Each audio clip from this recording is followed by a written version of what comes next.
guys. Sasabay tayo sa chika.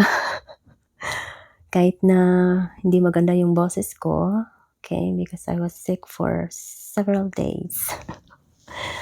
Yung last video ko when I said February 17, yes. Ngayon lang ako that able to stand up and can do stuff. Okay, buhay na ako ngayon. Rebirth.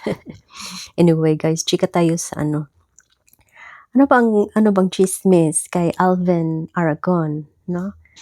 So ang masasabi ko lang sa chismis or topic, no, issue, kung sa aspect, this is my own perception, ha, kanya-kanya tayong perception. Let's put it in a good side. So kung as a husband, okay naman yun. As he protected his wife, no?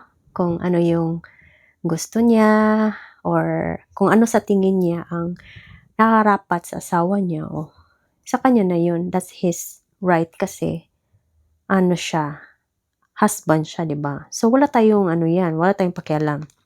Pero kung sabihin naman nating nakabase sa Biblia na sinabi niya na the Lord told my wife that he should not do that, like, sure ka? Sure ka? Kasi, guys, God will not choose what you want. Kung alam mo talaga. Kung alam mo talaga how reality works. Like, hello. That's not how up there is. Kung ano yung perception niya, sa kanya lang yan. Okay? Kung anong perception ng wife niya, sa wife lang din yan. Ganyan ang reality. You cannot control someone, whatever their wishes are. Kasi, kanya-kanya tayong vision, perception in life. So, no one controls anyone. That's how it is. Truth be told, yes. Kaya, yan? Kasalungat, no? Sa sinasabi niya about the Bible. Ano yung sinabi niya about Sodom and Gomorrah, about homosexuality? Saan ba sa Bible na sinabi doon na homosexuality will be judged? Wrong! Ito talagang mga marunong ba? The Sodom and Gomorrah happened was because the city itself has no morals. Okay? Mga lalaki, they treat everyone as the same. Okay? Malalaki, wala sila. Yung sexuality nila is okay, which is sinful. You don't have any morals. Hindi nun sinasabi na homosexuality. No, that's wrong. Actually, on the last story, right? Kasi ni-review ko talaga yung Bible, no? Kasi inaral ko to before eh. Kung anong nangyari. Kasi gusto ko yung story ni Sodom and Gomorrah. Ay, naku. If you really digest the Bible or what the meaning of it, they are in wickedness. Okay, so when the three men, right, two of them become an angel, two were supposed to be angel and one supposed to be God. Okay, they talked to Abraham, and Abraham wanted to spare the people, and Abraham bargained to God, because right at this point the two angels already in the city, where God is still bargaining with Abraham. Okay, that Abraham wanted to save people. Okay, until the last thing, it was only 10. But then when they arrived in the city, they cannot find anyone that is being righteous. Okay, that's the story. No one is righteous until they met Lot.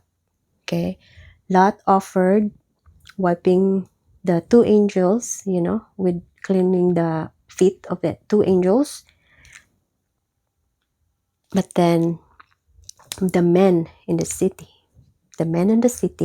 okay, the whole city, they come rush to Lot's house because they want to have they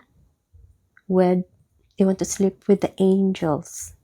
And then Lot said, no, you can't do that, because this is our foreigners, this is my visitor, I can just offer you my two daughters who are not even they're virgins. But no, it didn't happen, okay? Because he said, no, you're all wicked in wickedness. I think they all turned those men into blindness. That's the story, okay? And how did the wife turned into salt? So God only spared 4, okay? Lot and his wife and the two daughters.